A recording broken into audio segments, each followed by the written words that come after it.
Welcome everyone to Power Hour. I know a lot of you are new at joining us. So I am Tessa Chappell and I live outside Indianapolis, Indiana. And my partner is Meggan Jacks, who is outside Seattle, Washington. And this is our virtual class called Power Hour. We're going to go through 2 layouts in about an hour. I've talked a little bit long now, so we might go over a few minutes, but everyone that signed up should have had the handouts in your email. If you did not get it, odds are you either put your email in wrong or your email filtered it, which happens quite a bit. Check your promotions tab if you have Gmail, check your spam. Most of you found the Zoom link, so I assume you probably have found the handout also. Okay, we're going to flip down to my table. Tonight, I'm actually doing a 2-page layout. So a lot of you guys know I do a lot of 1-pagers. But tonight, we're going to work on 2. So here is the full layout. Meggan said I did Easter last month, but I won't lie. Last month was a long time ago. She's like, are you doing Easter again? Like, apparently. Easter's easy to No, I meant, are you going to do Easter tonight again? Like 2 sets of Easter tonight? 2 sets of Easter with the same layout. Oh, no. Okay. But I think I really did do Easter last month, too. You might have. Yeah. So we're going to do a 2-page layout. So you're going to need 2 pieces of base paper. And then you need a double-sided piece. And that's what this is. So these prints and stripes came off the same paper. So you want to choose a paper that you like both sides. They coordinate with each other. If you can't find one, you can cut these as separate strips. And maybe your opposite sides will work on a different layout together. This is an optional step if you have something or not, but I have this purple paper up here. It's kind of an accent tonal. And then I pulled out some paper ribbon. Here, you need something that's going to seam your pieces together. I use paper ribbon. You could use strips of paper. You could use great length stickers. You could punch a border if you wanted. These are pretty flexible, just something that we're going to use to kind of tie the pieces together. And then some cardstock if you want for mats or to make little journal boxes. So this was the Easter layout. And my base papers came out of Positive Vibes, which was a promo pack that we had not that long ago. This paper came out of a Japan Spring pack. The paper ribbon was kind of a mix, a couple different ones, and then just the cardstock. I show on the handout if you're interested in making the Easter egg. It's out of the Jazzy custom cutting system templates. So let me show you what I pulled out for tonight. I pulled out some smitten paper. So the photos I haven't cut down or anything. Most of you all know I'm still working on Emerson's book. She graduates in 8 weeks and will not be done, but she will have this layout from 2013. And they are just some random pictures around the house and different things. And so when I have an odd collection of photos like this, it's not one event. I either go with kind of a seasonal theme or a generic theme. And so my theme tonight is smitten, which I think lends itself to kind of summertime. I'll think about the time of year, maybe choose papers that go with that. So I pulled out smitten. I have tone on tone out of that pack. And then I pulled out this print because when I know some of you are like me. Do you ever look at a picture and you're like, oh, I know what paper that is? There's this picture of Campbell. I don't know if you guys can see her tank top. As soon as I saw her tank top, I was like, oh, that's that smitten print. So I went and dug out smitten print for that. So I have to like both sides of this. So the back side of it is a navy stripe, which will work well with the yellow. And then for my accent color, I pulled out a tonal green. So it'll pull out some of this green from the flowers. I also put out some navy, probably for the matte accent papers. I use a lot of older products. I love it. I like to show versatility with it. You're going to need your 12-inch trimmer, and you're also going to need your decorative trimmer. If you don't have the decorative trimmer, you can skip that step completely. Or you could also just punch a border, one of the chain borders or edger borders, and put it along the top too. So the main piece that we have tonight is the 12-inch trimmer. So we're going to start with our double-sided paper.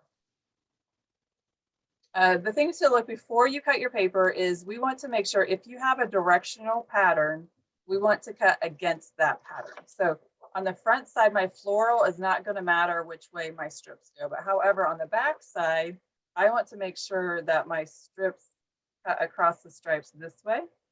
And so I'm going to turn my paper so I'm cutting perpendicular to my stripes. So look at your pattern, look at the side. If you have a side that matters, make sure it's facing up. And we're going to cut this sheet into 4 3-inch strips.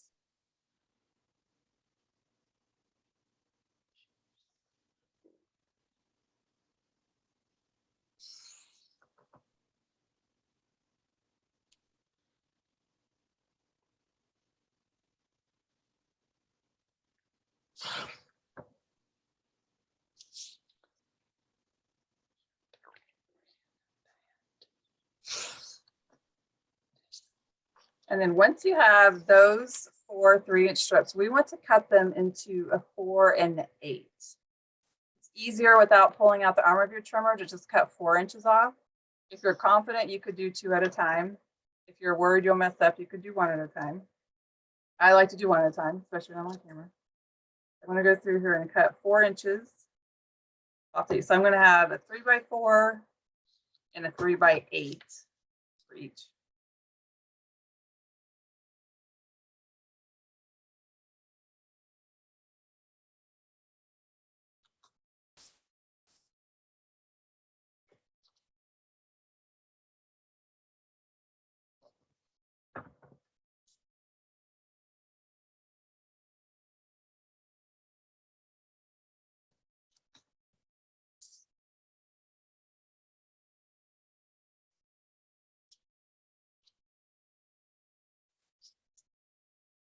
We have 4 of each piece.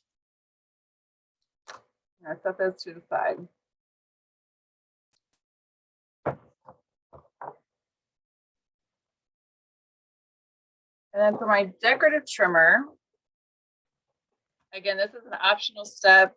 When I first made the layout, I actually didn't put these pieces on at all, and then decided to just add a little bit more color into it.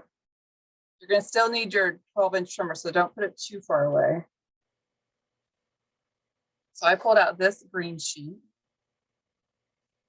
And I'm going to use the wave edge. My decorative trimmer is blue because it's cold. I have a yellow blade. If you have the current one, it'd be white with a blue blade. And the trimmer, this trimmer can be a little bit hard to look at the marking. So if you open your trimmer and you're going to look kind of near the wave at the top, you see a 3. The measurements kind of go this way. You have a 1, 2, 3.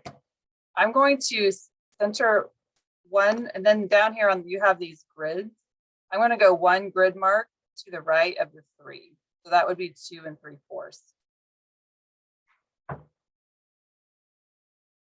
You can center your paper if you're familiar with centering it, 1 block down from the top, 1 block up from the bottom. Honestly, in this layout, I don't think it's real noticeable by the time you put your mats on. So if that's something that is a little bit too much, you feel free to not center it. Megan likes to center everything. I can't usually tell that much you care, depending on what kind of layout you're doing. And the other test to make sure you're lined up right is that the edge of your paper really is right here along the edge of the decorative trimmer. So if you're not sure you got it completely straight, you can kind of use that as a measure. The important thing is just to make sure you do this consistently. Oh, that's my 3-inch. Consistently between your cuts. So wherever you choose to line it up, you can make your cuts fatter or shorter, as long as you do the same between the two.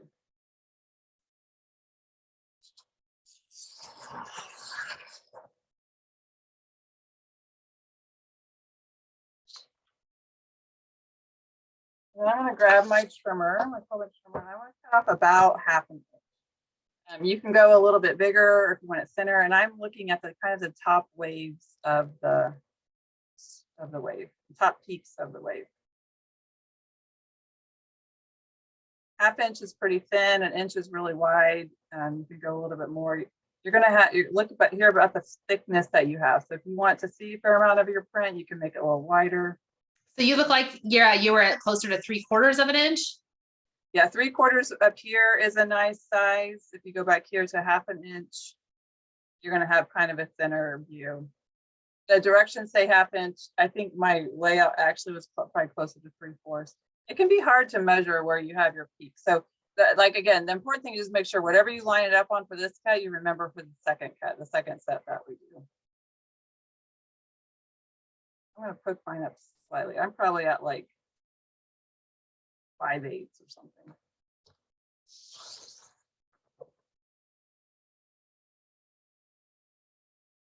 And then we're gonna repeat that.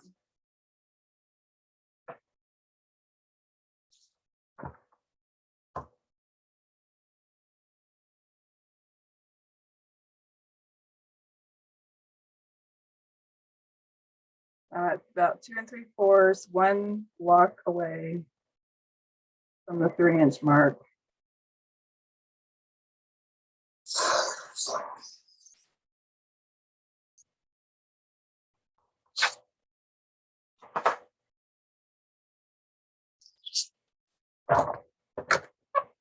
Cut yourself out.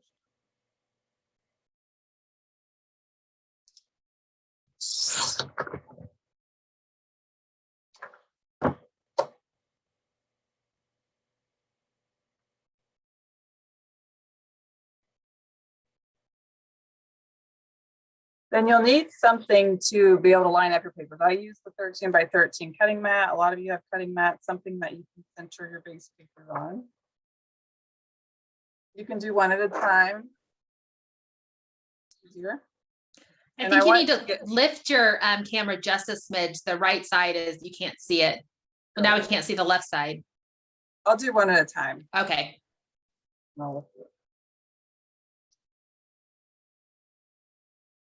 So here you can decide your pattern. So on my example, you can see that I ended up putting these stripes together. I have 4-inch stripes towards the middle, and on the bottom I have 8-inch patterns down here. You can choose whichever kind of brickwork pattern that you want.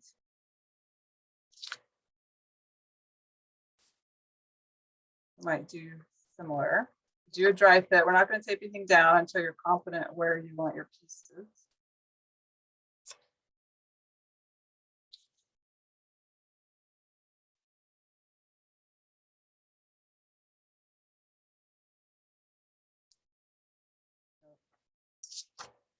Nope.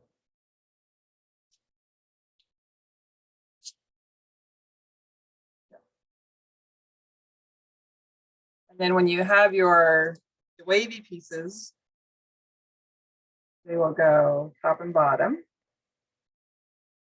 And then we'll worry about our seams.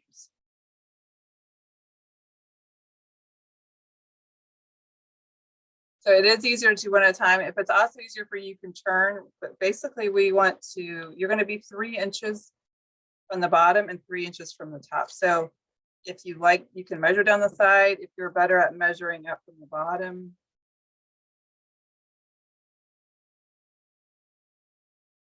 which is a little easier for me when I'm on camera, you can turn your mat and go up the side.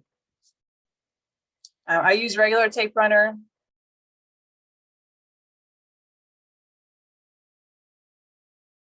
If you have an unsteady hand, this is also a good place. You can pull out your T-ruler that we've shared the link for in the past. They're real cheap on Amazon if you want to make sure that you're lining yourself up across the line.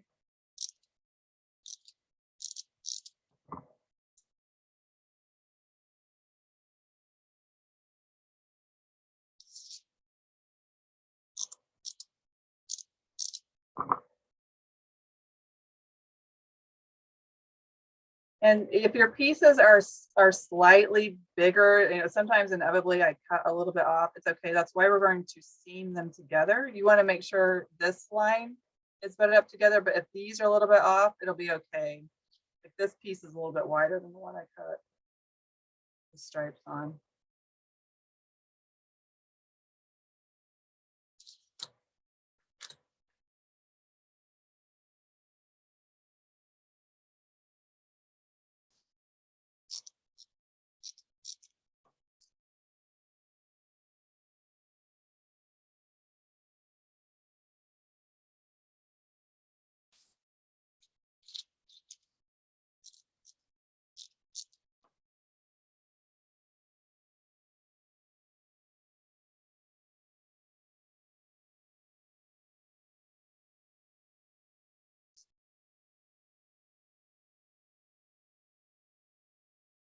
And you can go in and adhere your wavy pieces.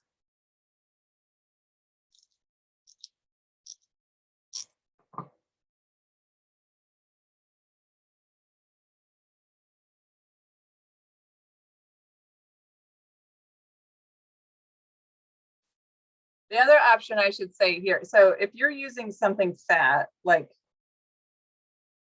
paper ribbon, or if you want to spread out your design, you can wait to adhere your wavy pieces. You can go ahead and adhere like your paper ribbon first, and then you can butt up the paper next to it.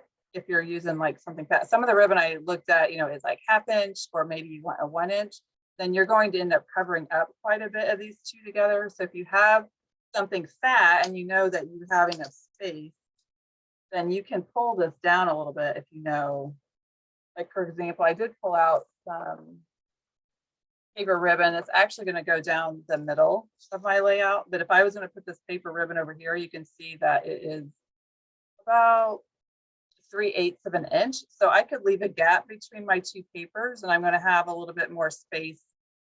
I'm going to see a little bit more paper in my design. I actually think I'm going to use great length stickers here, so I'm going to keep mine pretty close together.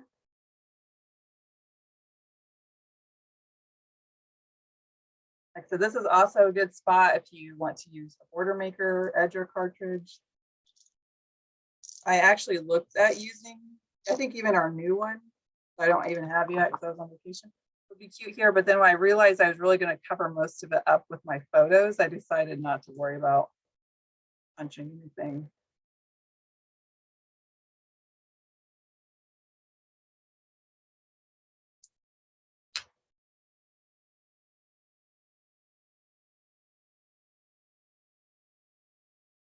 So when you have done, you can work, have one done, you can work on your other one. Look over a little bit. My camera too far up. You just want to make sure that you've maintained your layout, that you know where your pieces are before you turn your hat.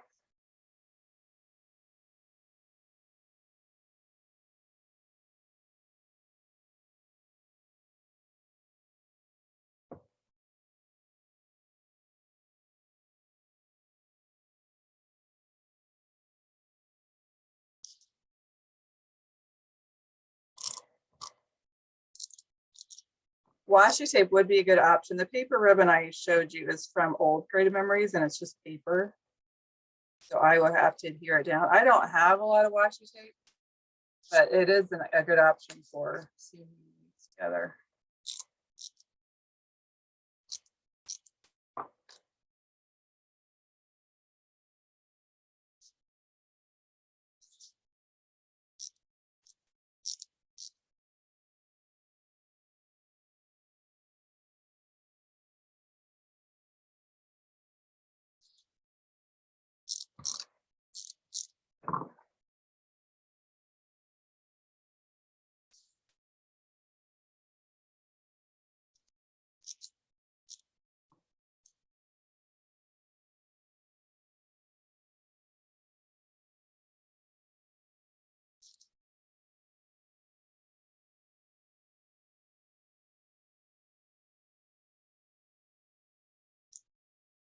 I have so much paper tape. I feel like I'm swimming in it, Katrina. Saying she has a lot of washi tape. I have a lot of paper ribbon. And that's why I was disappointed. I couldn't find actually a darker navy color to go with this. I debated using a white, but it was pretty thick. I decided not to.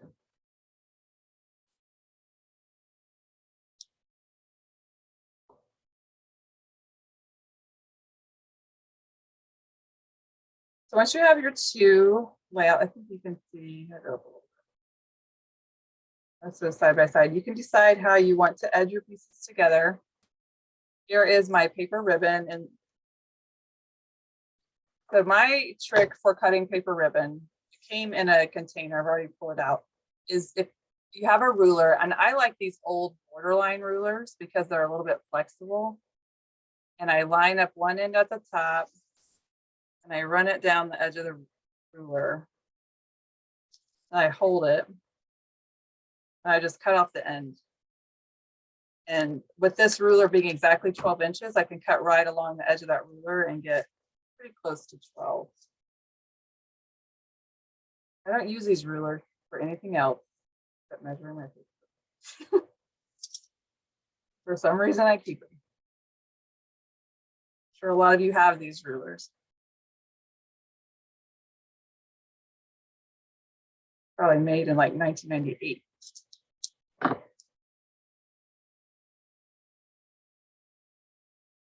And this is going to go down the middle of my layout.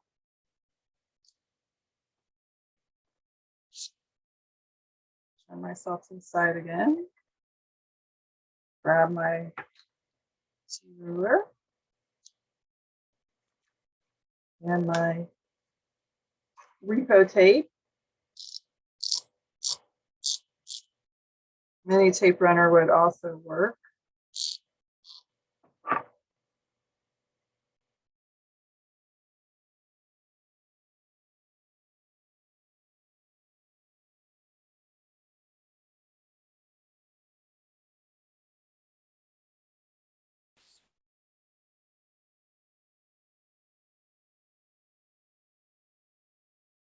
Have any Great Length stickers?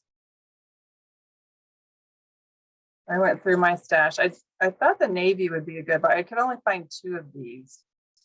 I have the light yellow, which I already have a lot of yellow. And then I have these that are kind of zigzag, but I didn't know if I would like them again.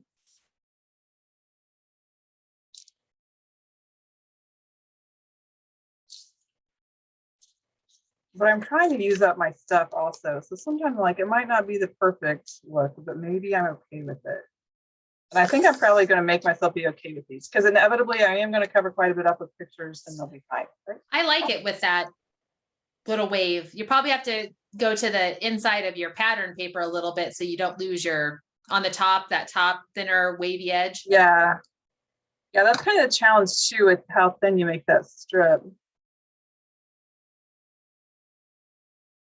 This is this is real good for me trying to do this without being able to stand up above my table because inevitably that is what I would really do.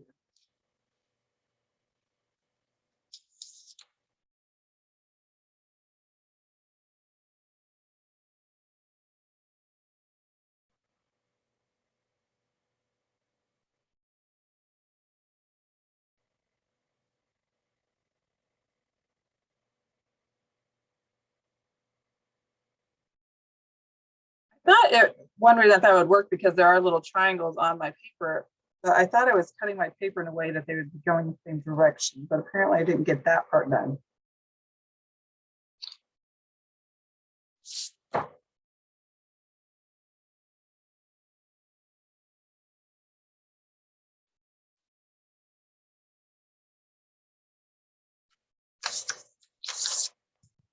Yeah, the decorative waves is a good idea. Decorative blades are a good idea also.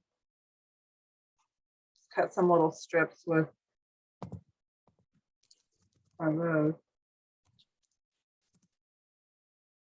You just want something to pull your prints together.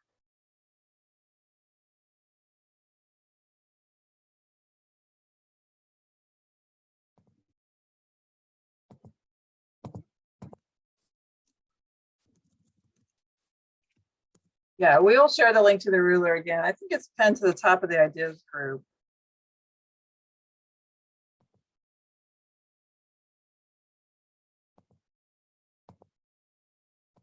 It does look like rickrack. Okay, I'm gonna try to do this one real quick.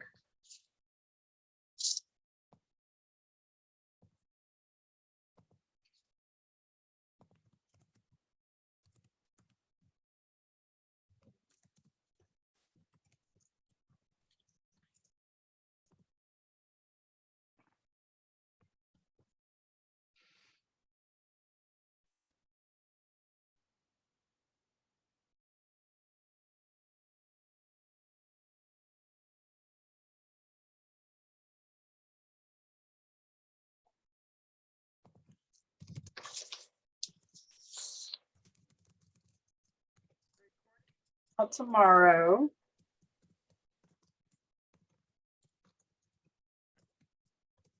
If we don't have to make any major handout changes, it usually comes out by lunchtime on the Eastern Coast. It's pretty paper. I think it's going to work out well with my photos. The hard part is like, I use a lot of photos. I'm like, how much of this am I even going to see? I don't know. I have fun making.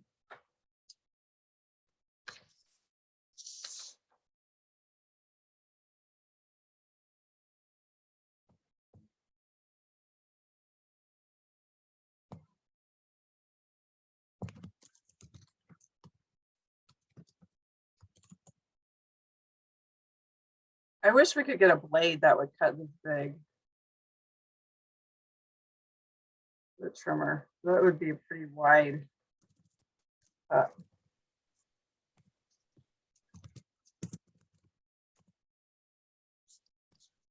So there's my 2 pages. Like I said, I'll probably use navy cardstock for my mat. Now I have to first go through and decide how to lay out my photos. And I'm not going to make you guys watch this part because I'll do it during Meggan's, but I have kind of these different, some kind of little settings of stuff to do. So I'm gonna have to trim down my photos quite a bit. So I'll play around with them and see what goes where. I want to do any shapes, if I want to just keep them rectangles, and how I can lay them out so I see as much of my pretty prints as I can. And then I don't know for sure how Accent Smitten did not come with any stickers. It didn't come with any embellishments, but I pulled out the dewdrop punch maybe. And I don't know, I got out the Camera Love. I don't know if I'll throw cameras up there. I'll pull out some cardstock scraps. See for sure. For the mats, if you notice, going back to my original layout down here, I matted all of these on one big mat. These were Easter, like I said, I grouped them close together. So I cut my mat about 3/8 of an inch wider than however wide my photos were. And I tried to cut them down as narrow as possible. It saves you some space if you mat on one, because you don't have to have the mat on both sides of the photo and space between the actual layout. So that can be one little tip to try to get your photos matted, but also see a little bit more of your prints underneath them.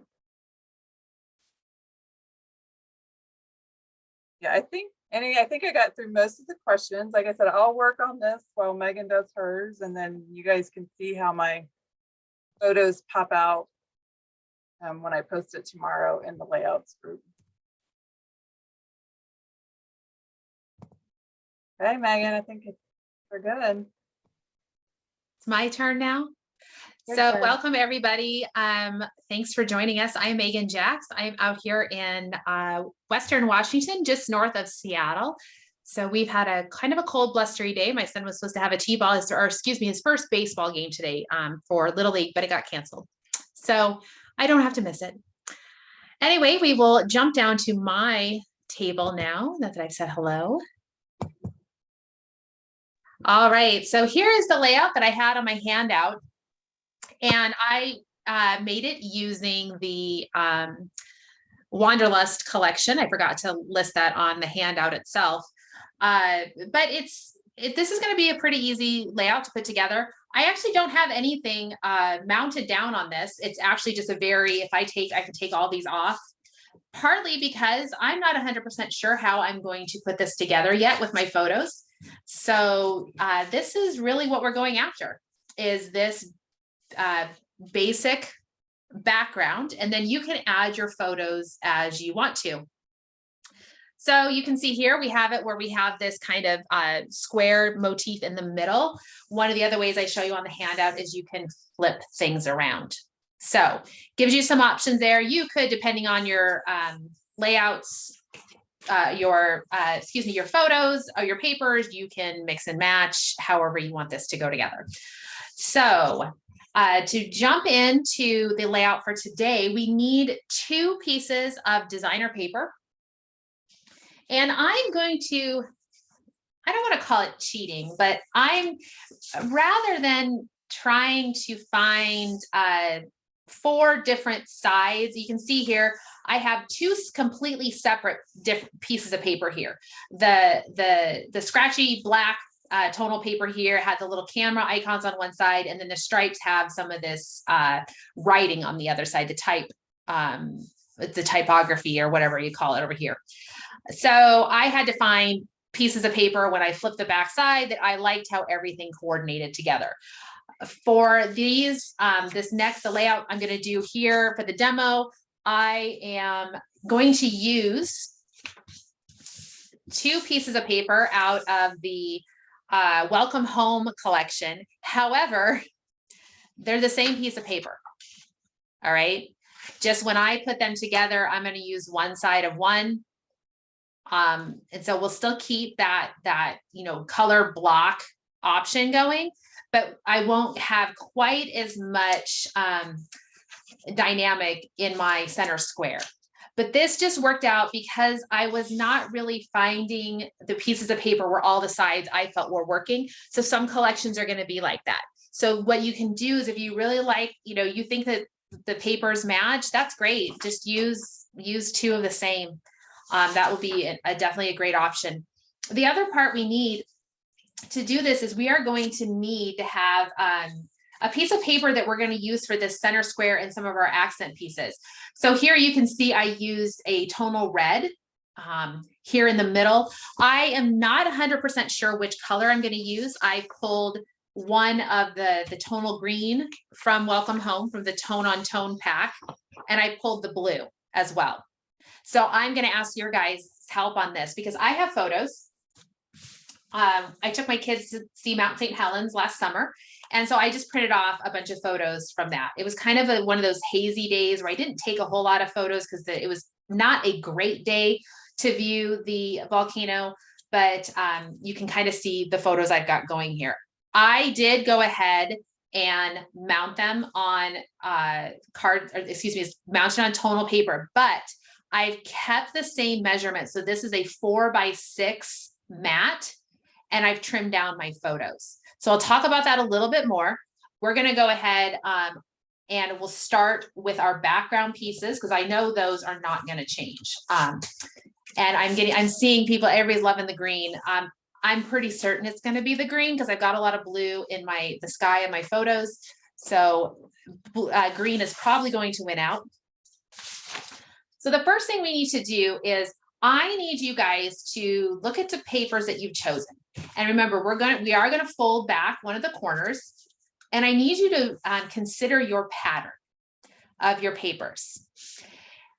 And I don't have too much of a direction. This piece, this side here has no directionality to it whatsoever. This paper, it makes me think of a chain link fence with the way the pieces are kind of intertwined together. It does have a pattern. It's a very subtle pattern, but the reason I need to take this into consideration is when I put these pieces like this, and I'm going to fold up, you can see here, I am going to be folding so that I can see that same pattern up here. And I want to make sure they go the same direction. So my pattern here, I want to make sure this is going the same direction as bottom, because since those patterns match.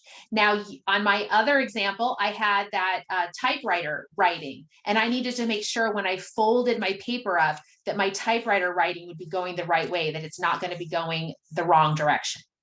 So ideally, if you're working with directional paper, only one side is directional. That's going to make your life a lot easier. So for example, if I were to rotate this, just so you can see the difference, if I were to rotate this and pull this side up, you can see there's a subtle difference. The pattern here feels a little more vertical, where now my points of my chain link are going side to side. So that's the kind of thing I just want you to pay attention to. So I know when I cut my sheets of paper, I need to cut this one on the horizontal this direction. I need to cut from side to side so that when I fold my paper up, I can see that this way. Yep. Okay. So that in mind, I'm going to go ahead. I've already got my hands here. I'm going to keep my hands where I need to cut. I'm going to bring out my trimmer. I am going to have to cut this at 6 inches. So I need my side arm. Bring that out. And I'm going to cut at 6 inches. Now here, if you need to double check, your pattern, pull up that edge. I'm seeing what I want to see here. If you want to see if you have a directional pattern, double check it before you cut it. I'm going to cut this at 6 inches. We're going to cut both of these 12 by 12 sheets into 6 inch. If you are really wanting to get adventuresome, you could easily do this with 4 different pieces of 6 by 12 paper. So that's the nice thing with some of these collections is they really do mix and match really well. So you could actually use 4 completely different pieces of paper, but this is 6 inches. So I've got 2 halves, and I will go ahead and cut my other piece of paper at 6 inches as well.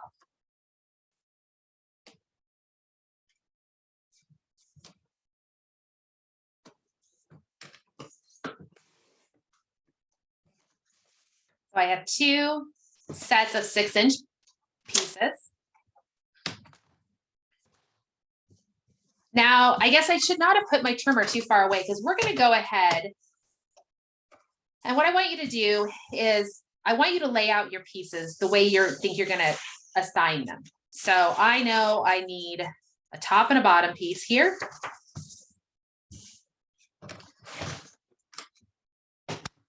And I'm going to go opposite here.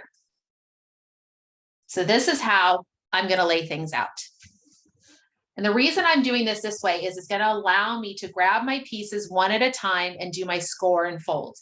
So if I want to start up here at the top left rectangle, this is my left page. This is my top left. I know I need to fold this back. So what I'm going to do here is I'm going to keep track of this. Grabbed my corner. I do want to switch out to my scoring blade. If you don't have a scoring blade, you can use your 13 by 13 mat. I'll show that sample in a minute.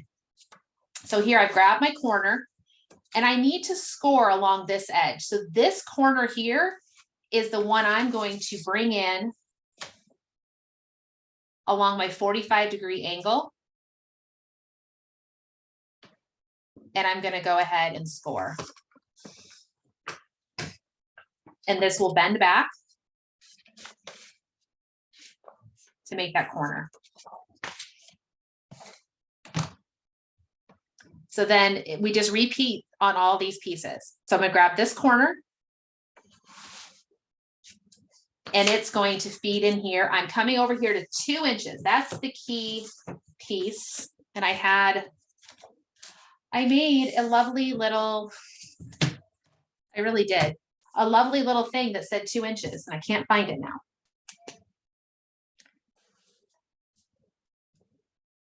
So 2 inches. We're going to line up the tip on the 45-degree angle at 2 inches and score. And then we fold it back. Now, if you're having to use your 13 by 13 mat and you're having to fold this on your own, you're probably going to have to do, well, you would bring your paper up. It looks like you would bring this, oh dear, I probably should have practiced this. You could come here, it's like say you put this along the edge. So I need to fold this corner, all right? So I would come in here, line this up. I'm going to line it up at 2 inches on my 45-degree angle line. So here's 2 inches. Here's my 45-degree angle. Line it up at 2 inches. And then I would need to fold this back so that it comes parallel at 4 inches, because that's a 2 inch fold back. All right. I'm not going to finish that fold because I just trust my scoring line better, but you can use that 13 by 13 inch mat if you do not have, if you have a trimmer that doesn't have a 45-degree line, or if you don't have a scoring blade. I recommend the scoring blade. I like to use the scoring blade when I can because I feel like I get better, crisper folds.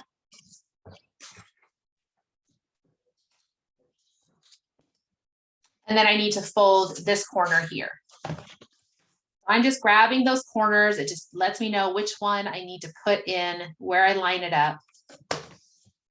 It's not too big of a deal if you accidentally fold along the wrong edge. All right, so there you can see how things are starting to take shape.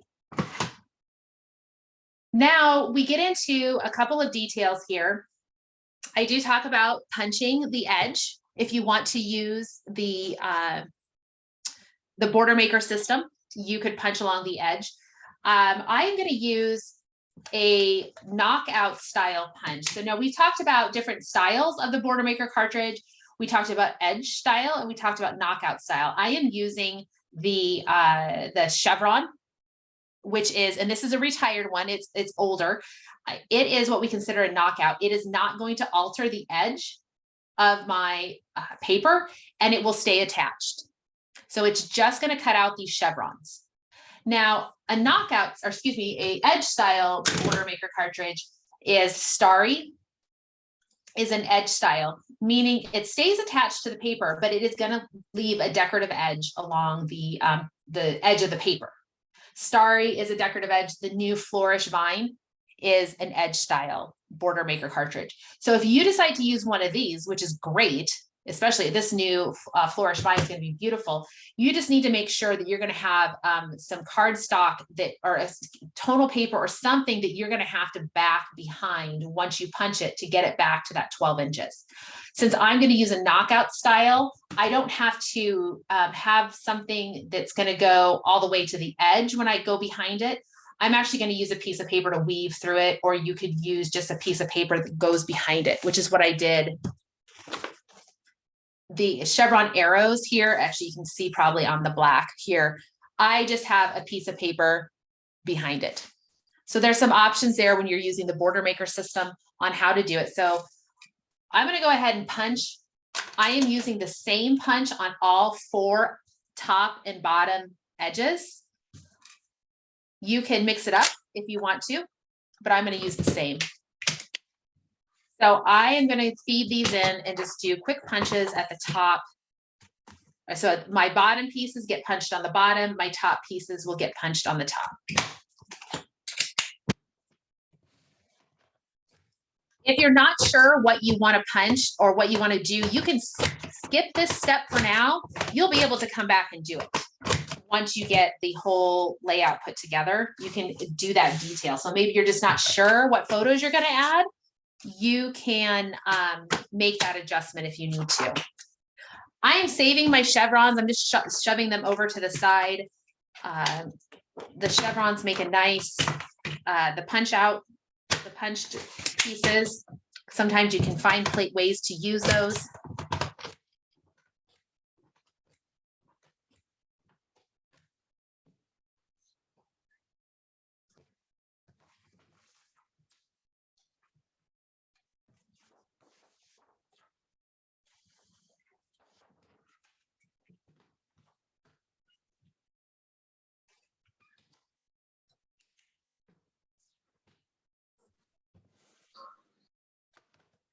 So one thing I want to note, when you guys are using, we had a comment saying that the paper, you know, sometimes the paper doesn't seem like it's really 12 by 12.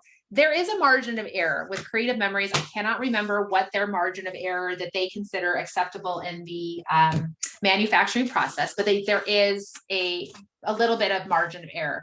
The other thing to note, when you make repetitive cuts on a single sheet of paper, especially when you're doing more than just, you know, a couple of them. So Tessa's 3 is not that many.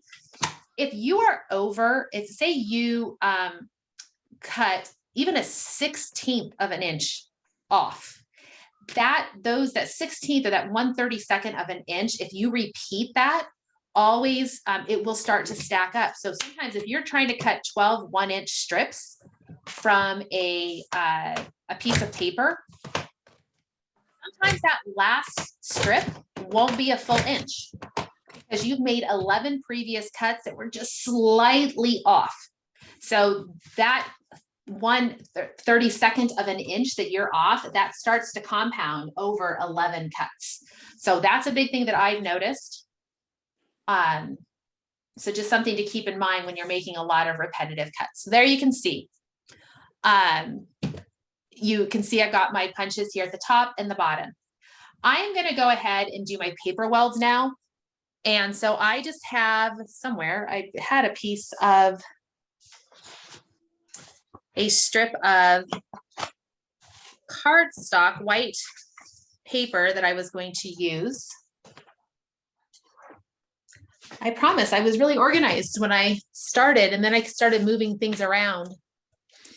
Well, you need 2 pieces of cardstock, there it is, that are about a 1/2 inch to 3/4 of an inch. We're going to go ahead and do a paper weld. I still have my scoring blade in here. I need to switch over to my straight blade. And I'm going to cut these at, I do my paper welds at about a 1/2 inch. You can go 1/2 inch to 3/4 of an inch, whatever's comfortable for you. I did them just a little bit more than a 1/2 inch.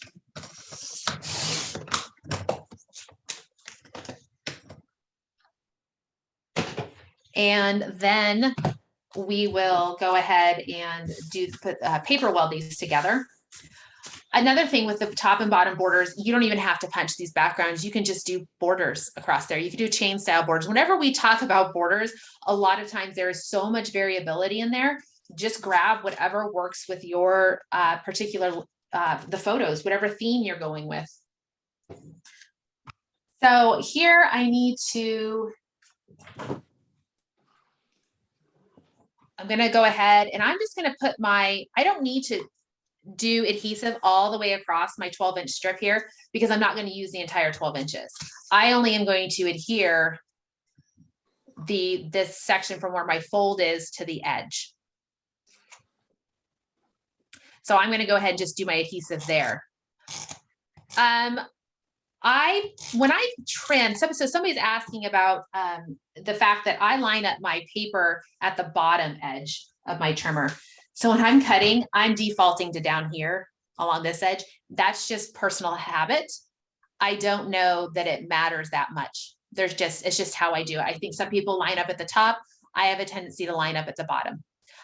So that's just personal preference. Tessa, you line up at the top, don't you? Usually. But I'm not as consistent sometimes in my habits either.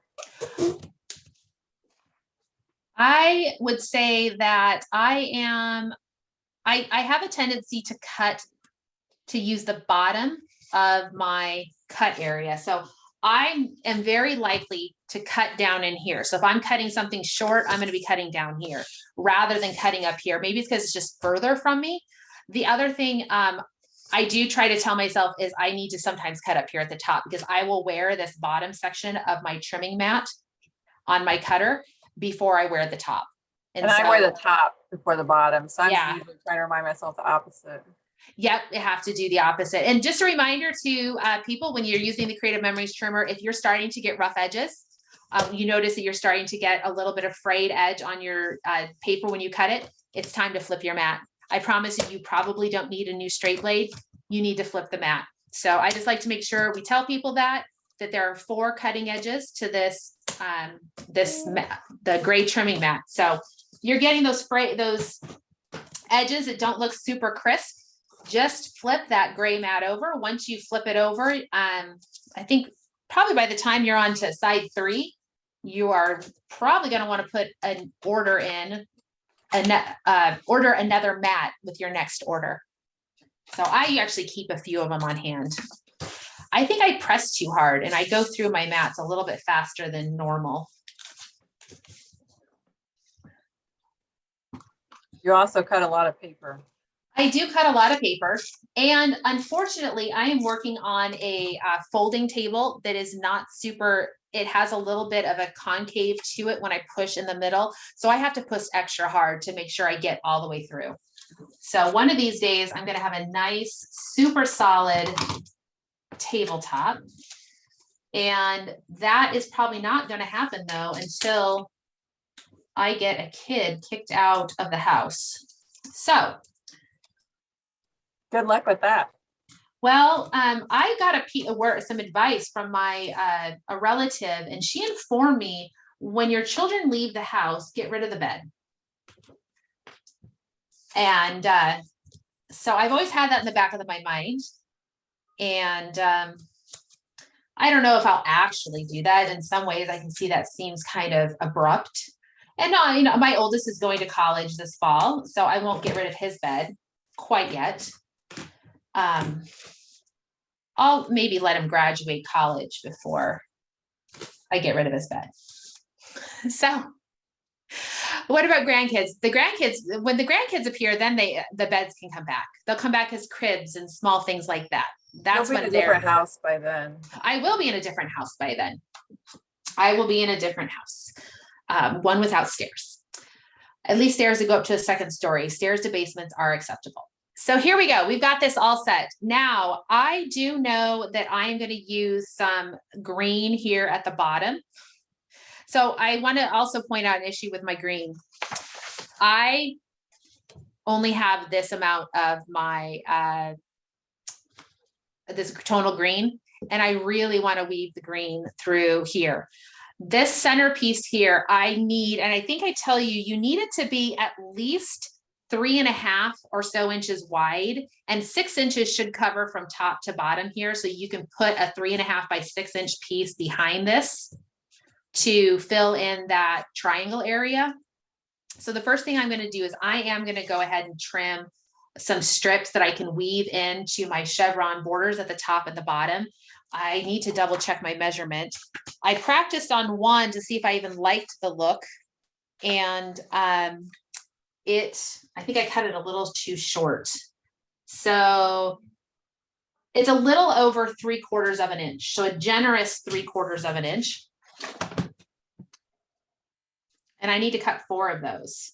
So this is really going to be, this cut will be very dependent on what you're doing for your border. If you use an edge style border, you may need to trim, 1 inch or 1.5 inch pieces that you can then adhere to the back side. Or maybe you're just going to do a chain border along the front, or you're going to use a laser cut border. There's all sorts of things you can do.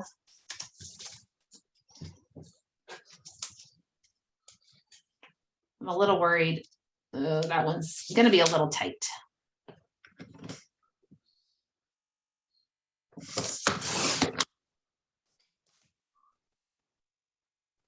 I should have enough of the green to make my strips. So I'm going to weave these in really quick. And I did a weave that I liked, and I just have to find it here.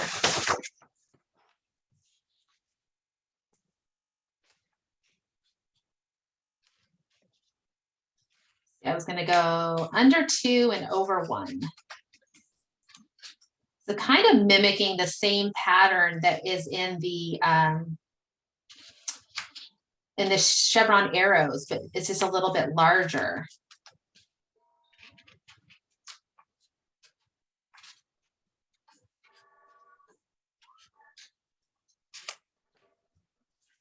And I may not do all of these. I'm just going to do, I think, 1 page, because it's going to take me a little bit to weave all this.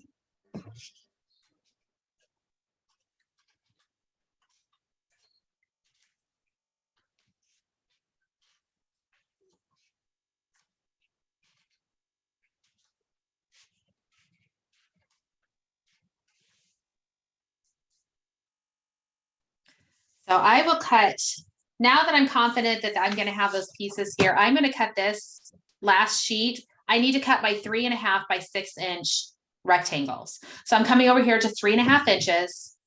If you want to make it a little bit wider, you'll have a little bit more area to adhere.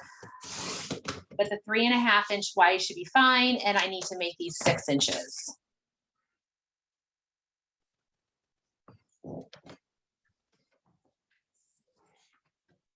Three by 6, 3.5 by 6.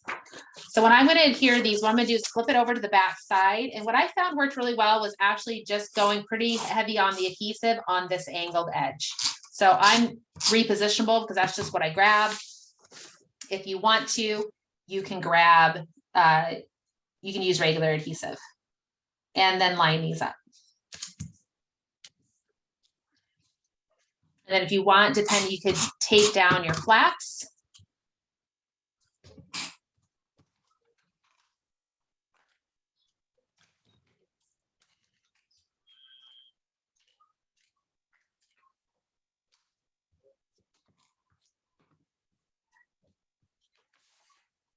So there's one page. Go ahead and put this on the other so you can get the overall effect. I am going to have to finish up the weaving. It's taking me a little longer to do that weaving than I planned. Line this up.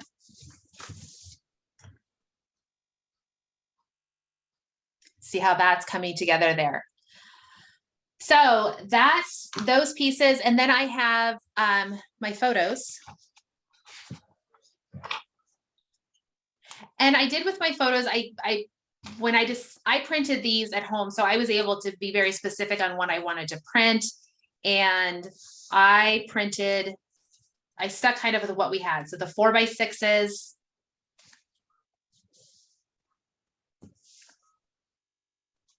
This one is 2 horizontal photos on one 4x6. This was going to go over here, I think. My photos were a little repetitive. I didn't take a lot of photos. It was one of those trips. It was a little whirlwind. My kids were bickering a little bit. I was tired from the drive. From where I live to get down to the Mount St. Helens is you have to drive through Seattle, which can always be a little bit of a interesting time, to say the least. Megan, is that green from Wanderlust? Yes, everything on here is from Wanderlust. Okay. Even I use the tonal paper for the background as well.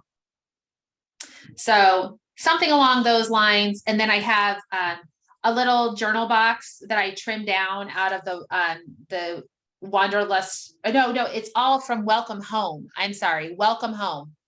I'm using Welcome Home. Wanderlust was just a little too dark, I felt. And I wanted to use a little bit of lighter colors. So I need to go through the rest of Wanderlust, or excuse me, Welcome Home. The W's are killing me. I do have there are the laser cut borders out of Welcome Home that I could come in here if I wanted to add a little bit of something, a little additional detail, I could. There's different pieces here that I could play with. So the weave is, I started, it's over 1 and under 2 on this particular design. You can mix and match how you want to do it. The other side, the nice thing is when you do one side, the other opposite, which you can't really see what it looks like if you go over 2 and under 1. It has a little bit more of an even feel to it, I guess. Whereas I think this side, I just like the double, I don't know, play around with it. That's a nice thing. Picket fence, when you weave that one, you can play around with the pattern that you weave with. That was probably the biggest thing for picket fence for me, which really revolutionized it. Getting away from the over, under, and just kind of, going with a little bit of a different pattern, the different weave patterns. So like I said, I need to finish up a few things on here. The thing you have here is this can be an embellishment cluster. You can do some things in here. If you wanted to do some journaling, you could do journaling in here depending on the paper that you've chosen. You could, depending on the photos you have available, if you've got some scenery photos, I could easily see you putting a scenery photo in here or something like that. You of course have to be, careful with what you're actually showing of the photo, because you're clipping the corners pretty hard there, but you do have some options to go in this particular section. And you can adjust if you wanted to go with a bigger flat back, you could. We did this at 2 inches. If you go out to 2.5 or take it into 1.5 inches, you could adjust that. It will change the size of this background piece that you need to use there, though. So that's something to keep in mind. All right. So that is my layout for you guys for this month. And I'm trying, hopefully, I think I kept up with questions. Okay. Is there any other ones that I can answer? So thank you so much. Both Tess and I will get our layouts all finished up. We will take some photos. So directional, there was a question there about directional paper. So let me see if I can show you guys a little bit more on this particular layout. I have the other paper I considered using was this striped paper, which is still from Welcome Home. It works so well with the tonal, just the really, earthy tonal colors of that particular paper collection. So this was what I was thinking of doing, was this top and bottom, right? I was probably going to go, so my stripes would look like this. I have a direction to it. I've got stripes going horizontal, or I've got stripes going vertical, and I wanted them to go vertical in this particular design. So what I have to keep in mind here is when I flip up my other paper, because remember, they're the same sheet of paper. I'm just emphasizing one side versus the other. When I flip this up, you can see my stripe vertical down here is now horizontal. So what I need to do is I need to rotate my paper. And now when I flip my corner, you can see my stripes are all going to go vertical. So when I were to fold things, it just has a little bit more of a continuity. I think it looks better. It just doesn't feel as abrupt to your eyes.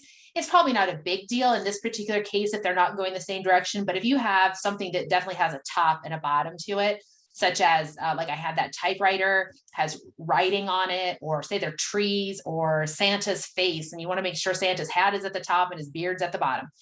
Those are things to keep in mind. So for this particular layout, what I would recommend you doing is you just fold back that flap and just see. And then like I showed when I did it, since I know this is the correct direction for this sheet of paper, I would grab where I'm going to cut right here. And I know when I put this in my trimmer, I need to cut along this line. So I would just feed it in and cut. All right. So hopefully that helped with the directional paper. Directional paper is when we're putting together layouts, it sometimes can be a little tricky, because I know personally for me, I don't always catch the impact of directional paper until I'm actually using it with a layout. So we try to give you a warning ahead of time whenever possible, but every once in a while, something sneaks past us.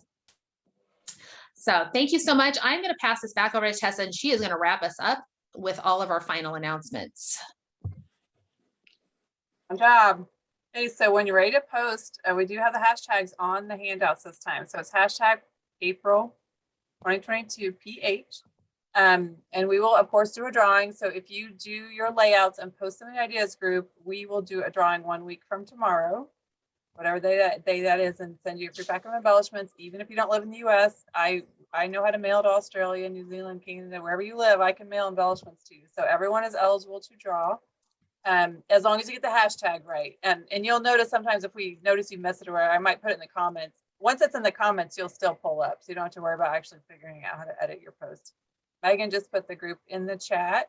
If you're not a member, then you want to join for sure. So thank you for joining us. Where can you find us again? So you're going to notice with Meggan and I, we both have graduating seniors, and life is getting a little chaotic. So we have 2 other classes in May.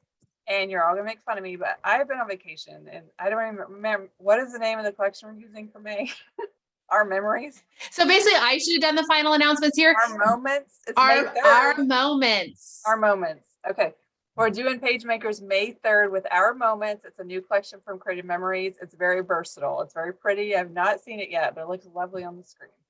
And then May 10th so the second week of May is Power Hour. And then you will not see us again until we start our June Summer Scrap Challenge. I can't believe we just got done with winter, and I can't believe we're like planning summer. So the Summer Scrap Challenge is 8 weeks. We do 2 posts a week. It's not a Zoom challenge. It's a work on your own challenge because life gets chaotic for all of us during the summer. And we will have registration open for that. I think it's actually already up on the website. It is. Yep. She did that while I was on vacation. When I go on vacation, Megan likes to see how much stuff she can get done. So I feel like I'm behind the partnership balance when I get home. I don't know if she realizes that or not, but she's always like, I'm going to do this and this and this and this. I'm like, have a great time, girl. I want to go. Yeah, well, I see. I don't get to go on these. My spring break was last week as well, and all I can tell you is I did not jump the curb with a vehicle or try to get a speeding ticket, nor did I have any kind of alcoholic beverages on the beach or a fun dive bar experience with the karaoke people.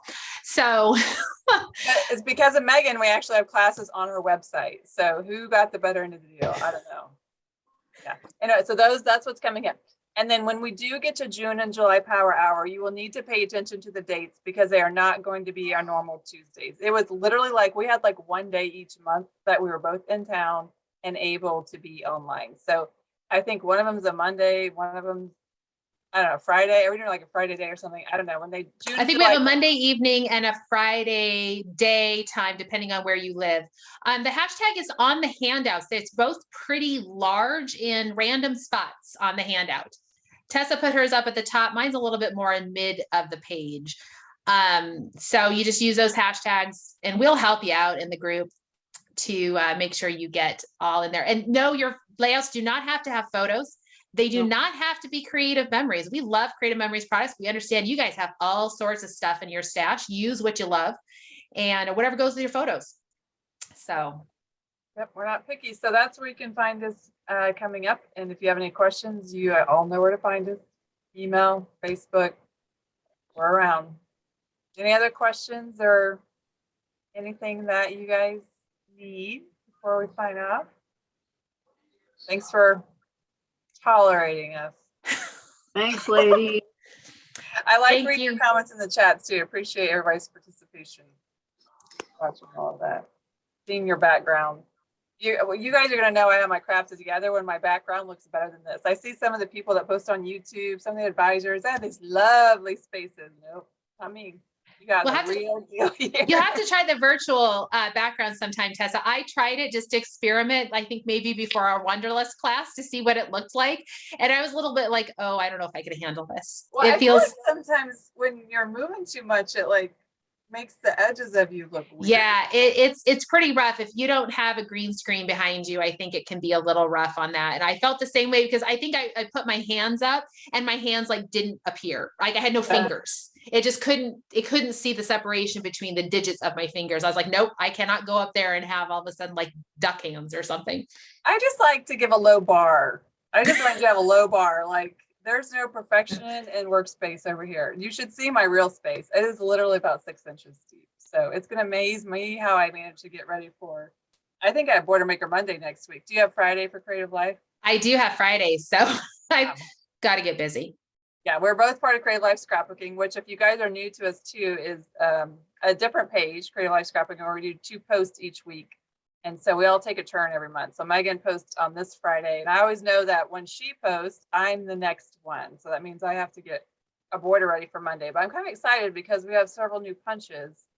But the problem is Megan always gets dibs because she's right ahead of me. And so every now and then I'll be like on the split side of a launch. But I have to wait for her to tell me what she's going to use. And then I can figure out what I'm going to use.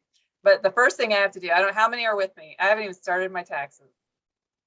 And I have 4 days. Anybody else? I was working on my son's today, and that's my project tomorrow. So when I'm not very responsive tomorrow and Thursday and Friday, whether you're trying to buy from me or post them in the group, it's because I'm like scrambling to, I don't even know how extensions work. I thought about that. I don't even know what extensions mean. I've never been this late. I usually do them in February. We're kind of busy in February. We'll see. Anyways, that's where you'll find us. Thanks for joining us, everybody. Yes, thank you so much. We will plan to see you all soon. Have a good night. Good night. Thanks.